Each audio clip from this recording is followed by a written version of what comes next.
Courage 1000 Project, the podcast for women seeking the courage to take the next steps in life. My name is MellyS The Story Collector, and I am on a mission to normalise the emotional cycles all women experience, so we can end the patterns of shame and guilt that are leaving us stuck, held back and disempowered from making the next chapter of our lives magical. Hello everybody, and welcome to another awesome episode of the Courage 1000 Project. Now this week we are actually looking at the link between procrastination and perfectionism with our gorgeous guest Kelly Myerson.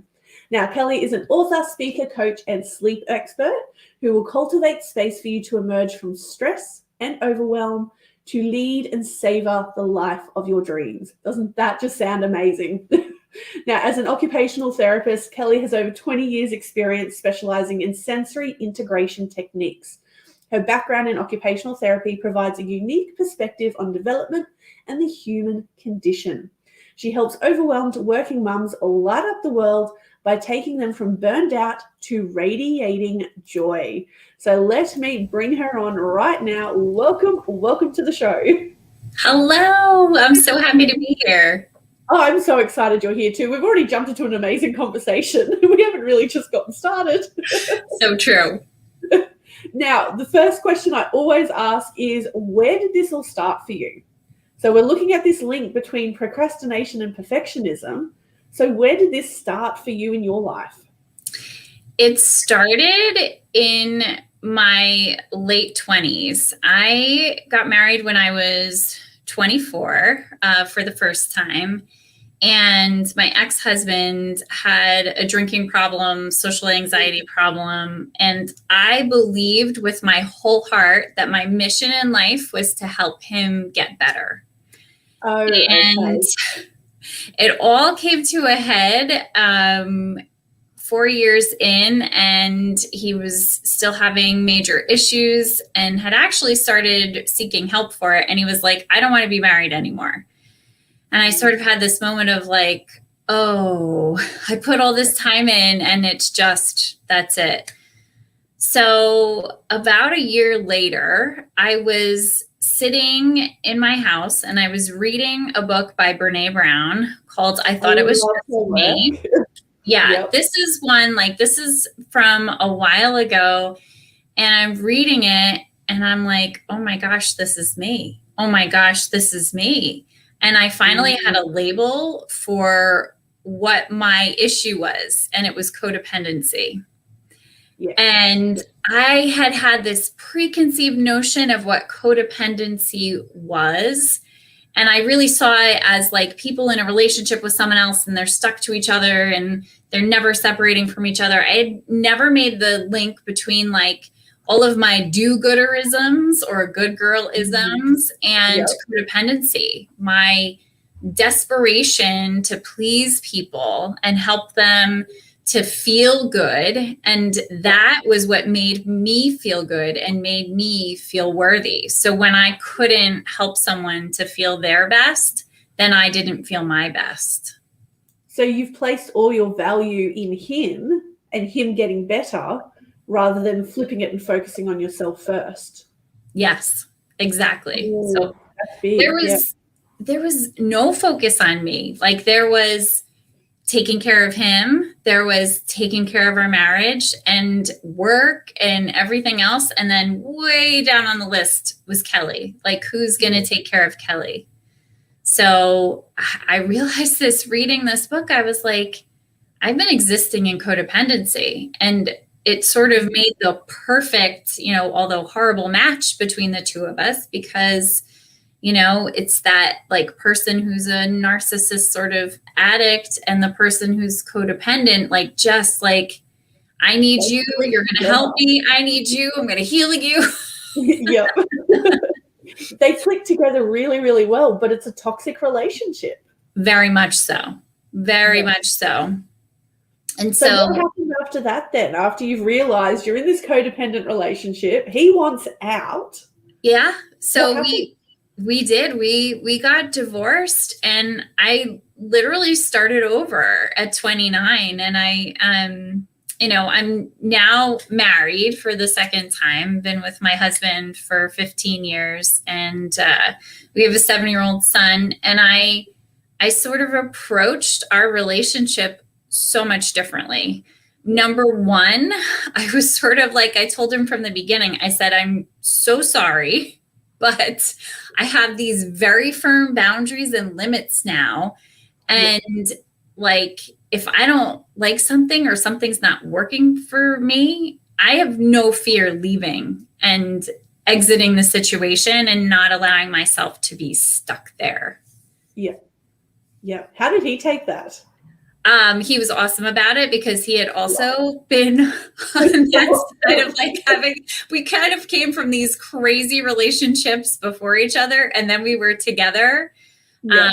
And so both of us were sort of like, there's no BS here. Like, we're not wasting each other's time. Like, we're going to enjoy each other. And if we get a point where we're not enjoying each other, then like, that's like, we'll just say this was great. Goodbye. Like, there was never this attachment that we had, or this like, belief that there's this fantasy relationship. It's this reality of, two adult people coming together. And I don't feel like I understood that in my early 20s when I first got married. And I don't think we have the capacity to understand that when we're younger, because we are just living out the cycles that we've seen played out before us. So I'm actually curious then, is this something that has happened in your family line? That codependency streak?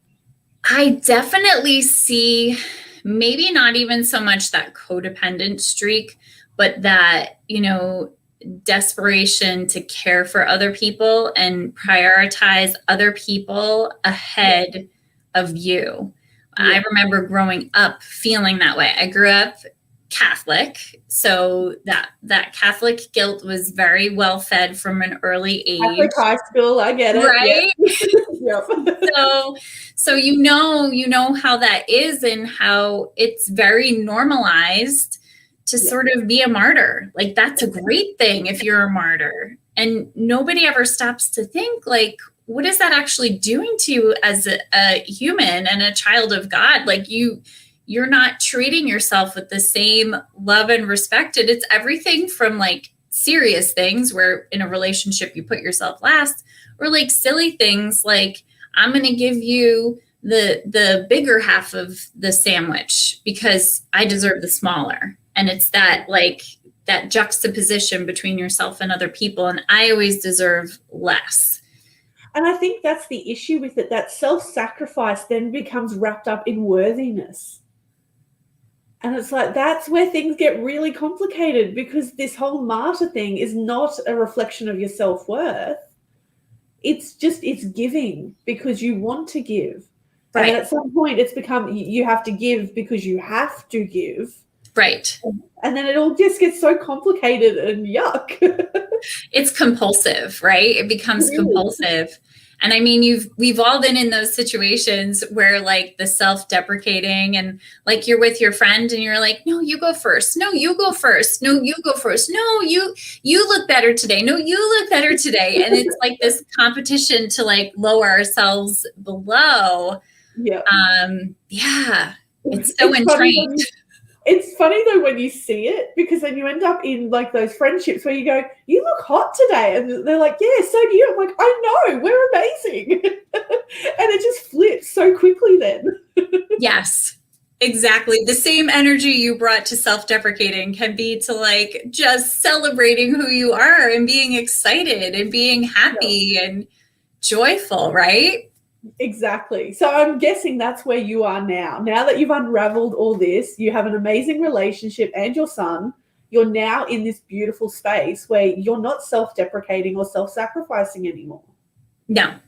And I mean, that little limiting belief comes popping up every once in a while, and it's like the sucker punch in the gut, and you're like, ooh, that's still there. That's still like very well grooved into my brain. And if I'm not really maintaining my well-being, then she gets to sneak inside and start to whisper those tapes in my ear again. And I have to really like separate myself from her and be like, whoa, no, that's not me. That Yeah. you can play those loops, but that's not me. Yeah. You know, my worth is because I was born. That's it. I don't have to prove it. I don't have to do anything special. I can just be worthy. And Love it. yeah, right. And that's the gift I wish we could give to so many more women. Yeah. You know, I have like the funniest story because, you know, this weekend I actually got some time alone with my husband, and we were on a beach at a bar, which happens like almost never for us. And they were playing music, and I'm a dancing fool, and I've always been a dancing fool, right? I have no shyness about that. Am I a great dancer? I don't know. I just like to dance to the music. So I'm 44, you know, I'm out there dancing, and there's all these young girls, and, you know, they just sort of all turn their heads like, ooh, should she really be dancing like that? And I just wanted to say to them, girls, just dance, like, have a great time. Don't worry about this 44-year-old over here. She's just living in joy and peace and happiness. And like, I can't help but be exuberant and dance about it, right? And what sort of example then are you setting for these women? Because they're going to be you at some point in time, and they're going, oh, remember that lady who got up and danced? Why are we holding back? Let's get up there and do it too. Yeah. You can't miss out on those moments, you know? Yeah. Oh, I love it. I love it. Now, part of this project with the Courage 1000 project is actually normalizing those emotional cycles that we go through. So have you recognized a cycle that you go through where you end up, like you were saying before, you've got those voices that pop up, we all do, but have you recognized the cycle that happens that gets you back to that point and what you do to get yourself out of it? Yeah, I think it's like that primary, like, if you've ever heard of this, a primary injury, like the first thing that happened to you when you're little, that was sort of like the one thing you can't ever do wrong. And for me, it's disappointing people. And so if I feel like I'm going to disappoint someone, that is when, like, I feel that emotion creeping in, and that I almost feel like there's like a constriction that happens. I draw into myself. I, you know, stop talking to people. And that's where I can fall prey to that procrastination piece. Because if I can't please someone or please everyone, then I'm not good enough. So that has always been the cycle for me from childhood.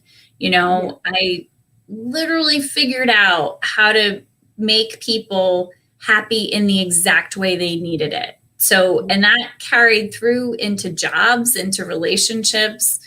And I still feel it creep in. And I feel myself sort of like, oh, that's it there again. That's that piece of like, I draw myself back because my fear is that somebody's not going to like this, and they're not going to like me. And I don't want to feel that way. Yeah. And what comes next after that? After that is like a big old deep breath. And it's like, get still with myself and breathe and put some distance between myself and the feeling that pops up in my head. Address it, embrace it, say, okay, I'm feeling something here. This is interesting. Like, what is this that's going on for me right now? I'm feeling like I might disappoint someone, and I'm constricting and pulling away. So I almost, you know, narrate or get into like what is actually happening right now consciously, getting in my body, right? Rather than sort of letting the wheels spin in my head. So I think that's a huge piece. And then it's reminding myself who I am and what I'm about. What do I really care about here? And if my point is to help people and to serve people, people don't care if it's done perfectly. They just want the engagement. They just want to be with you. They just want to hear what you have to say and not feel alone in the world. And what I've learned is there are so many people, especially women like me, who have lived in these cycles of procrastination and perfectionism and good girlisms and codependency. It's like a very vicious cycle, and it's very frequently happening for people. And so I'm like, you know what? I'm going to out myself. I'm going to tell people, I love it. Yeah. I'm feeling like uncomfortable. One of my favorite ways to do that is through poetry. And I love it. I'm a poet myself. Yes. You have to share some of your work with us. Oh my gosh, yes. So my favorite thing to do in those deep, deep funks is just like whatever words are popping in my head in a loop, I start writing them down. And usually after that, a poem comes out, and I can usually, after I get through the whole poem, I can write myself out of that dark space. Yeah. And then I have this work of like, whoa, look what I just did. Look how I just started from darkness and I moved into light. And I didn't shrink away from like the darkness and the ick, but I really I was like, let me get into it and explore it and feel it and feel my way out. And it always works for me, I have the exact same process. I love it. The exact same thing. And I love that the cycle that you've explained is very much what I've witnessed all women go through. You start with that fear piece that you have to address, then you move into this self-care phase, and then you move into this self-reliance phase, which is where you start having those affirmations. This is who I am. I am worthy. I can have this. Then you naturally move into the next piece where you're going, okay, what's the future possibility here? What's actually the purpose behind this? And then you get out there and do something about it. And it's quick. Like it's really quick, yes. Yeah. I mean, these cycles for me when I was younger, like it could be months of like just like sitting in the darkness alone, like just feeling that depth of darkness and not being able to move through it. Whereas now it could be like as quick as like, ooh, I feel that, that's uncomfortable. Let me write this out. And, in 5 minutes, I'm out of it. Yeah. But it's also not, toxic positivity where I'm like denying those dark emotions. I mean, I will sit and let myself cry. I love to write poems in the shower. Okay, that's a quirk. I like that one. Yeah, well, that's where I get in the hot shower and the water and like the poems start coming. Like that's where I get really creative. So I found these things. They're called aqua notes on Amazon, of course. And you stick them on the wall and it has a pencil and you can write when the notepad is wet. Ooh, so you could write in the bathtub, you could write in the rain. So I'm like, this is what I need because my creative mind is not limited to just being like with a pen and paper at the table. Yeah. Oh, I love that idea, but I don't think my daughter would ever get out of the shower then. That's what my husband says. It's tough for me. He's like, you writing poetry in there? No, she's just delaying having to get out of the shower. Oh, I love it. So what happened for you then after you've done all this work on yourself? You move through these cycles really quickly. Where are you at in life now? I'm at the point in life where I'm like, what is the next big thing? Like, how do I go bigger with this? It's one thing to sort of sit and heal yourself. And I mean, there is such joy and pleasure and wonder in being able to do that. But if I can do that, then who else can I inspire and help to do the same? And it's that ripple effect. It's like you heal the mom, and then what you have to offer your children, your spouse or partner, people in your life, your family, your friends, your work is exponential. Like what I have to offer people now is so much bigger than it would be if it was just me and myself. So I'm figuring that out. I feel like that's the fun part. We grew up and it was like, when I grow up, I want to be a blank. Now I'm like, today, here's what I want to be. And it's more not what I want to do. It doesn't even matter what I do. It's just like, what kind of an impact do I want to make, and how do I want to feel, and how do I want to make other people feel?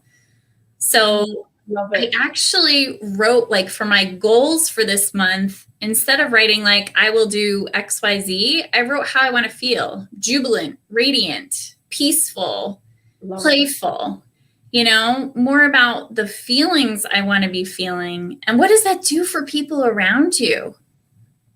It's contagious. It is. It is. When a woman steps into that being phase, that's where our magic is. So when we step out of the rat race of society of going, here's the list, and let's face it, in motherhood, it is an endless list after list after list. When we step out of that and go, no, the feelings matter more. I need to be something. That changes everything. It changes our vibration. It changes our kids. It changes our partners. Everybody around us is happier because we are. It's the key. It is. It truly is. It's I the love that key. you recognize that. Yeah. I mean, people have said it less eloquently and said, if mama's not happy, nobody's happy. But I want to, let's look at that from the positive. If we could really, truly, every mom could feel lit up and so full of joy about the potential of her life, what would that do? Just imagine, all these children just experiencing radiant joy in their lives every day. And then having that really strong role model to then go, mum's happy because she's doing what she loves. It gives the kids permission to do the same. Oh, absolutely. Yes. I love the ripple effect.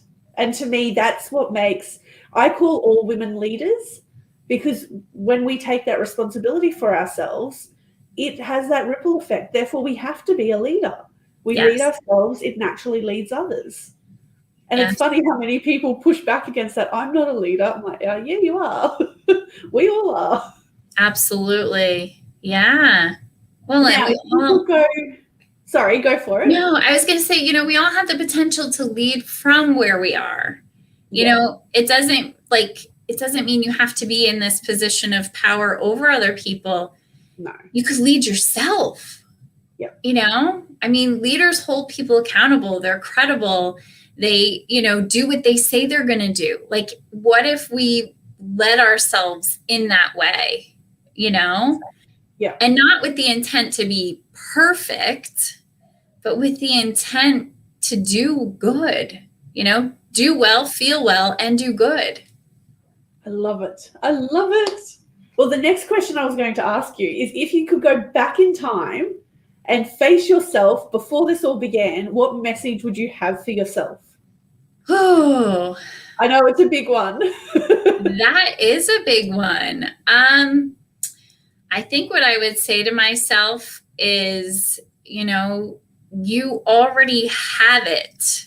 It's like in The Wizard of Oz when, Dorothy already had the capability to go home. You already have the capability to go home, to find yourself within yourself. You have the codes, you have the key, it's inside you, and you just have to allow it. Yeah. I love it. I love it, because I have no doubt there is other people watching this who have been in the exact situation that you have been in and are going, I needed to hear that, so they can then find the courage to move forward as well. And wouldn't that be beautiful? I mean, the idea that I can make big mistakes in my life so that other people can see it and they can do something different. That's gorgeous. It is. It's truly beautiful how the world works in that way. Yep. Okay, I am going to wrap us up on that, because otherwise we are going to go over time. So thank you so much for coming on the show today. Beautiful. It has been an absolute pleasure. Same. Oh my gosh, I've enjoyed this tremendously. Thank you. Oh, we're going to talk a lot more, definitely. Yes. Now, just before I finish up for today, if you would like to get in touch with Kelly, you will find her information below this video if you're watching on social media, or if you are watching or listening, I should say, on the podcast version, you will find her information in the description of the podcast. So, as I said, thank you so much to Kelly for adding her story to the Courage 1000 project. And join us next week as we continue on this mission of collecting stories of courage so you can find the inspiration you need to take control of your life the feminine way. If you'd like to join me on my mission to normalize the emotional and intuitive cycles all women go through, join my free community at mellys.com.au.